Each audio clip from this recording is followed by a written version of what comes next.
Can you guys say good morning to Ms. Amato? And boys and girls, Ms. Amato is visiting us this morning. She is here to talk to us about her new book, News from Me, Lucy McGee. Thank you very much for having me. This is a really fun school. I walked in and I just got a really good feeling, so I'm happy to be here today. My name is Mary Amato, and my 18th book just came out, so that means I've written 18 books, and you can find those books in your library. And I'm going to talk to you a little bit about writing, but I'm also going to talk to you about music, because I am a musician too. And I brought my ukulele, and we'll do a little song together toward the end of our session today. So I am an author and a musician, and the first thing that I want to do is tell you a little bit about what I was like when I was your age. When I was in elementary school, I never thought that I could be an author or a musician, because both of those things made me really nervous. And there might be some of you out there who feel the same way.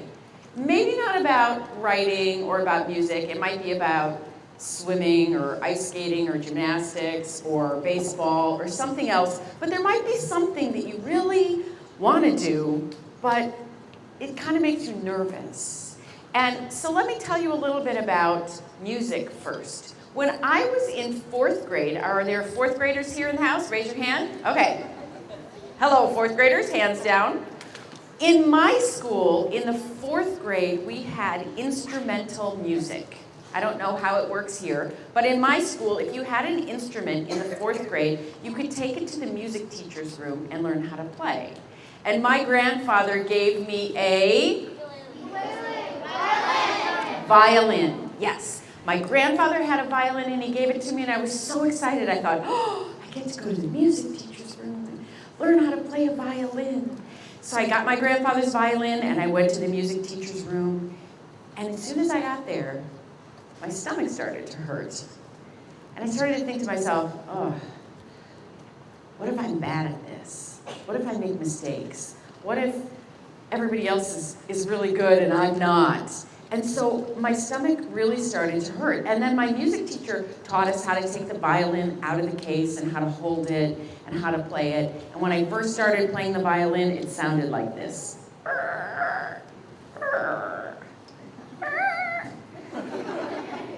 And I thought, oh, I am bad at this. I was just making mistakes. And so then when it was time for the next lesson, my stomach hurt even more. And it was time for the 3rd lesson, my stomach hurt even more. And then I did something terrible.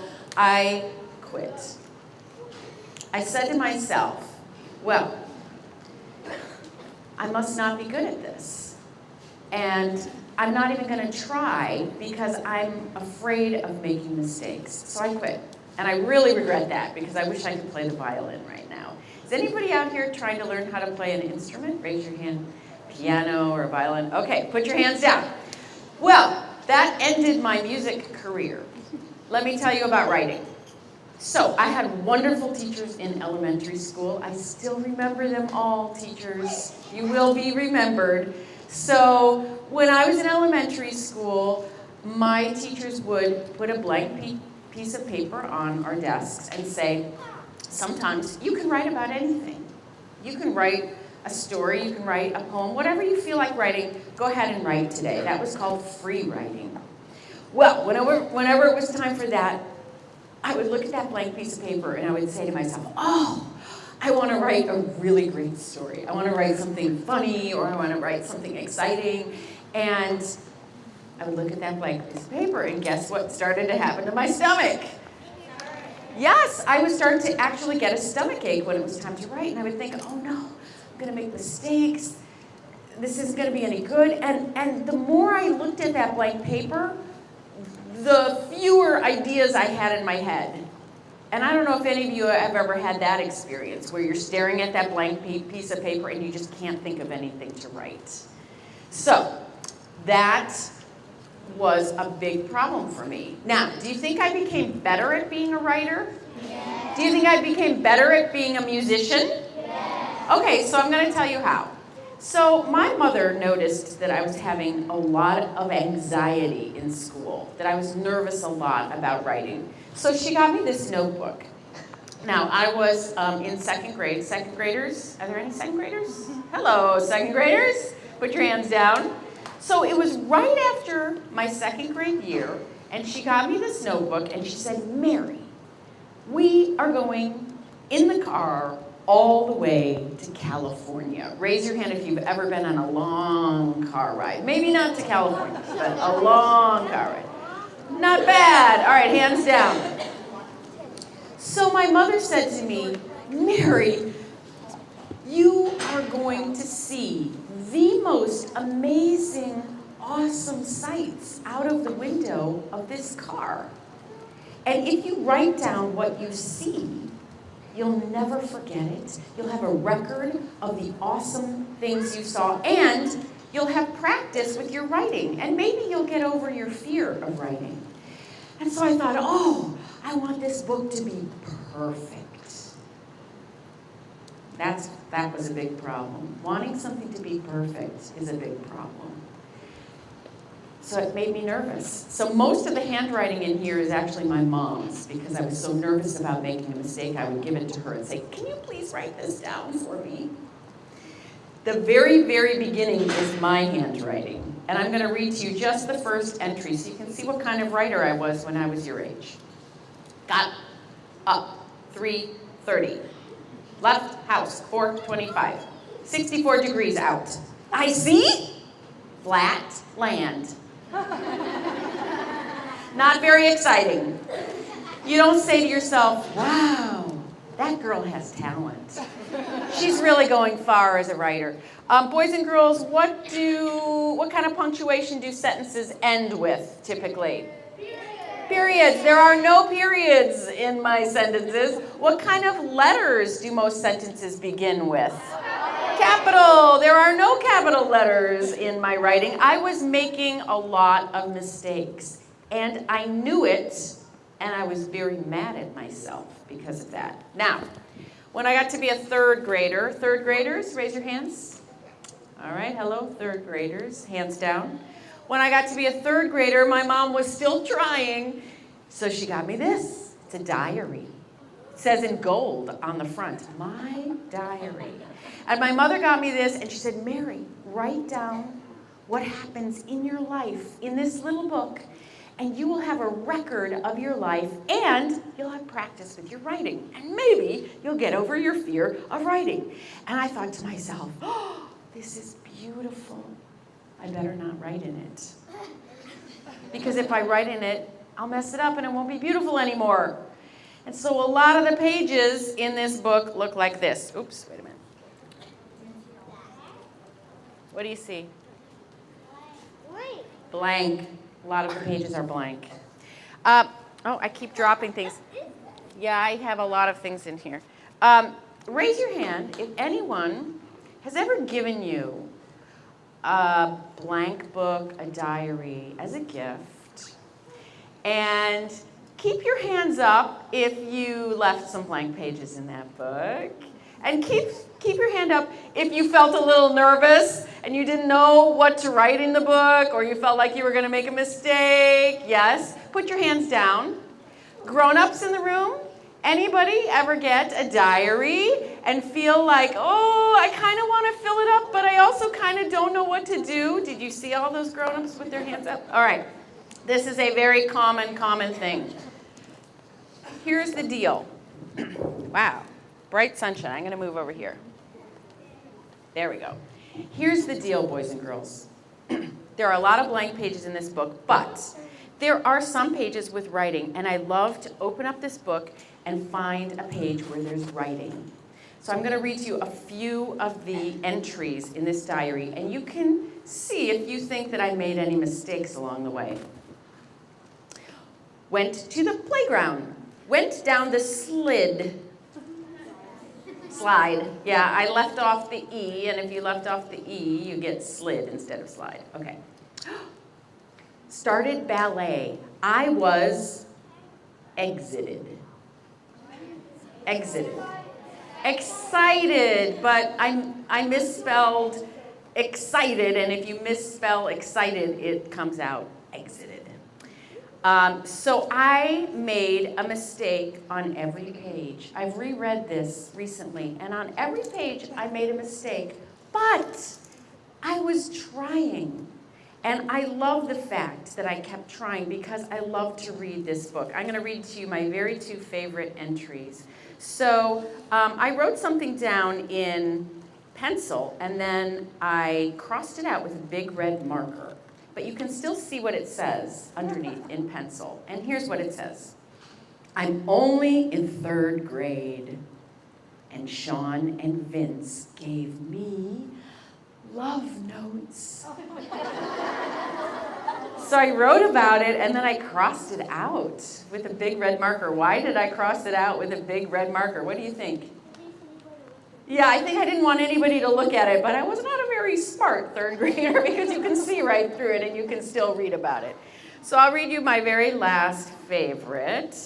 At the swimming pool today, my tooth fell out. It bleeded.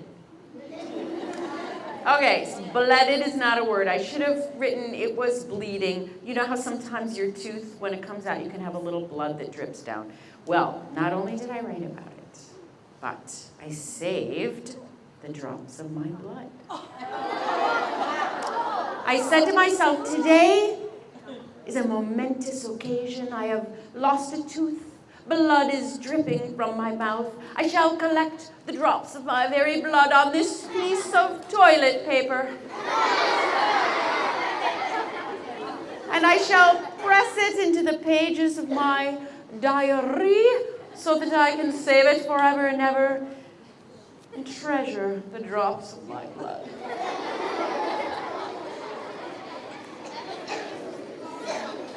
Now, boys and girls, I want you to really think about this. When I was 8, I thought I was a failure. I thought that was a bad book. I thought that was a bad book because there were mistakes in it and there were blank pages in it. Do you think that's a bad book? No. I love that book. If my house were burning down, I would grab that book and take it with me so that it wouldn't burn down. I love that book. It is not a bad book. It is a record of my life. And guess what? My life includes a lot of mistakes, and that's okay. The important thing is not to give up. So the reason I'm here today is because I have made a lot of mistakes, but I've also been willing to work hard and to keep trying. And those two things, grab a bunch of mistakes in one hand, go ahead, and grab effort, your willingness to work hard, your strength and your persistence, and put them together, and that makes success. I'm here today not because I'm super talented, I'm here because I'm willing to work really hard. So, when I write a book,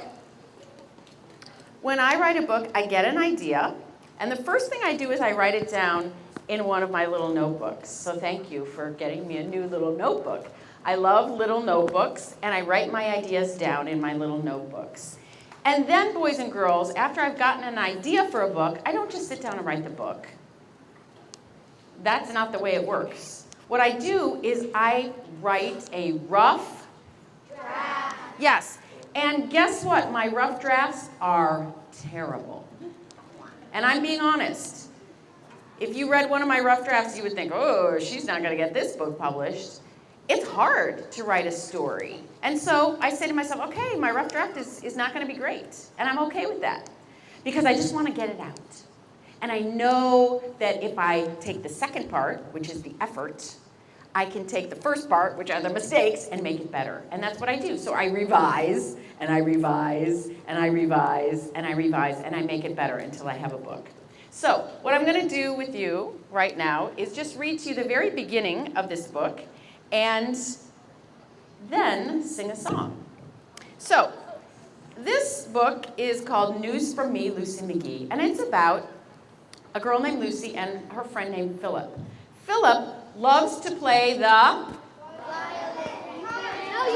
Ukulele. Philip plays the ukulele, and he loves to write songs. And Philip starts a songwriting club in his elementary school. And Lucy signs up for it. Lucy also really does love to write songs, and she wants to learn how to play the ukulele. So she signs up. Well, something happens in the beginning. Lucy makes a big mistake, and you're going to tell me what mistake she makes. Chapter 1. Surprises are my favorite thing in the whole world, unless it's a bad surprise. Bad surprises are things like no potato chips in your lunch. Good surprises are things like your dad calling up your mom at work and saying, let's get Lucy a puppy. That hasn't happened yet, but I keep hoping. At recess today, I got a big surprise. Scarlett Tandy said she had a secret to tell me. She pulled me to the bottom of the hill and said, Lucy, I'm going to have a club. Only girls can come. Is that very nice? No. We're going to do crafts, and we're going to eat cookies, and we're going to drink tea. It's going to be great. I love crafts. I love cookies. I love tea. I'm in, said Lucy. Well, I'm picking you to help me get the club ready. Aren't you excited? I am, I said. We're going to do it right after school today. Uh-oh, I had a problem. The new songwriting club at my school was having its first meeting today. Can we fix it up another day? I asked. No, I have lessons all the other days. Say yes, Lucy. But I'm supposed to go to the songwriting club. Actually, Lucy's parents know that she's supposed to go to that club. She made a face. Scarlett made a face. Philip's club, my club's going to be way better. Just pretend you went to his club. Your parents will never know. This is going to be so much fun. So what do you think? I'm going to stop there before I get to the end of the chapter. What do you think? What mistake do you think that Lucy's going to make? Yeah? Which club do you think she's going to go to? Yeah, so she's going to go back on her promise and go to a different club. How do you think that's going to make Philip feel? How do you think that's going to make her parents feel? Yes. So Lucy is actually learning how to be a friend, and she's going to make mistakes. It is hard sometimes to learn how to be a friend, and sometimes you have a decision that isn't such a good decision. And so, if you do make a mistake, the important thing is to try to recognize that mistake and fix it. And so that's what Lucy does. Can anybody guess how Lucy might make Philip's feelings feel better? There are different ways, and let me hear from you. Yes? To maybe apologize and say, oh, I'm sorry, I will go to your club? Yeah, one more. Really loud. When he invites her to another party, she'll go. So maybe he'll invite her to something else and she'll go to that. So those are good ideas. Well, Lucy actually apologizes with a song. She knows that Philip loves songs, and she does too. So she writes a song for her friend. So it's called the Friend Song. And in the back of the book, there are 4 songs in the Lucy book, and in the back of the book you can see the lyrics and the chords, and you can go to my website and you'll be able to click little recordings so you can hear kids singing the songs, and then there are karaoke versions, so you can click those karaoke versions and sing them yourself. And then there are videos, so if you're learning how to play the ukulele, is anybody here learning how to play the ukulele here?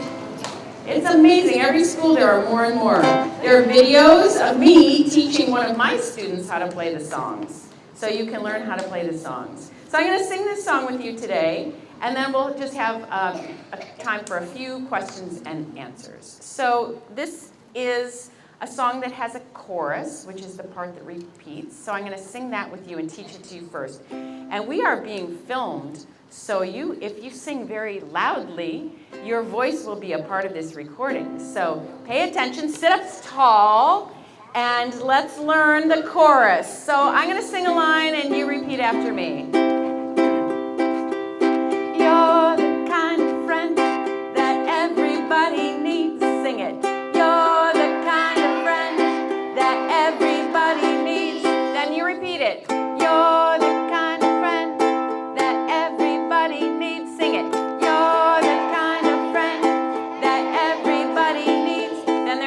rhyming part. You can bet I won't forget. Try that part. You can bet I won't forget. You are the friend for me. So try that. You are the friend for me. Great. So I'm going to sing a verse, and then you'll come in on the chorus. You'd rescue me if I lost my way. You'd write a funny song for me to play. You'd share your last potato chips and say, you'll be okay.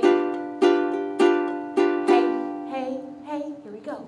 You're the kind of friend that everybody needs. You're the kind of friend that everybody needs. You can bet I won't forget. You are the friend for me. I make mistakes 100 every day. I've played tricks before, I'm sad to say. But now I'm gonna make you feel okay. Okay. Hey, hey, hey, last time. You're the kind of friend that everybody needs. You're the kind of friend that everybody needs. You can bet I won't forget. You are the friend, sing it again. You are the friend, sing it again. You are the friend for me. Nice job, boys and girls.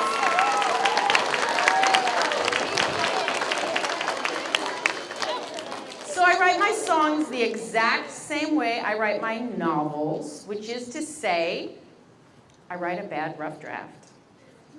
I think of an idea for a song, and I write something, and it's generally not very good. Do I give up? No. Do I work really hard to try to fix it? Yes. And that's how I finish a song. Okay, so let's have 3 questions. So someone who hasn't had a chance to talk to me, so if I have picked you to answer a question, don't raise your hand. And if I pick you, stand up and say your question really loudly, very professionally. So you have this opportunity, so you're going to really speak out. Yes, sir, stand up. How did you become an author? So, when I was, hands down, when I was in 5th grade, 5th graders, raise your hands. When I was in 5th grade, hands down, I was desperate to write a book. And so I got a gigantic 250-page notebook. And I started, and I got about 10 pages, and then I got overwhelmed. And I wish that I had said to myself, oh, get a little notebook and write a story instead of a whole novel, because maybe I would have finished it. So I gave up. And after that, I had kind of a confidence problem, because I didn't think I was a good writer, because I was giving up all the time. So I didn't start to write stories until I had kids of my own, was all grown up. So it took me a long time to become a writer.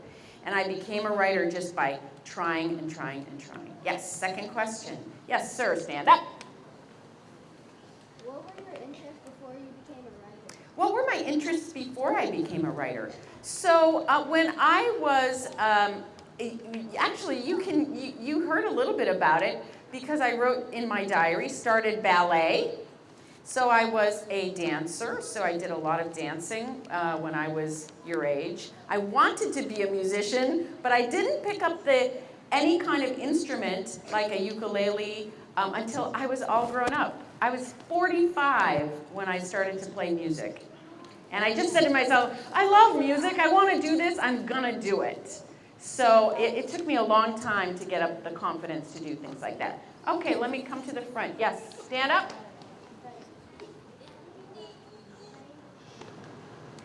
So she asked me about the piano. I actually tried to take a piano lesson too, and the same thing happened to me with violin, which is I was young and I took about 3 or 4 piano lessons, and because I wasn't immediately good, I quit. So you can see what kind of problem I had when I was a kid. I was a quitter. And I did gradually learn to really stick with it. I see so many other questions. So hands down, sorry. If you had a question that I didn't answer, you might be able to find the answer for that on my website, maryamato.com. I have a resources page that has a lot of things on it. For example, you can see one of my rough drafts, and you can see my editor's comments and how I fixed it. So I do that with some of my books, and you'll see videos about me talking about writing and showing you my writer's notebooks. There are a lot of resources on my website. Thank you so much for having me today. Thank you to everybody. Wave to Anna, who's in the back. Anna, can you stand up? She's from BBGB. So she's from the bookstore, which is in Carytown. And they did a lot of work to bring in an author. So we're very grateful to the bookstore. So when you're in Carytown, make sure you go to the bookstore and say hi and say thanks for bringing in an author. So keep reading and writing, boys and girls. And I loved being here with you today. Thank you very much.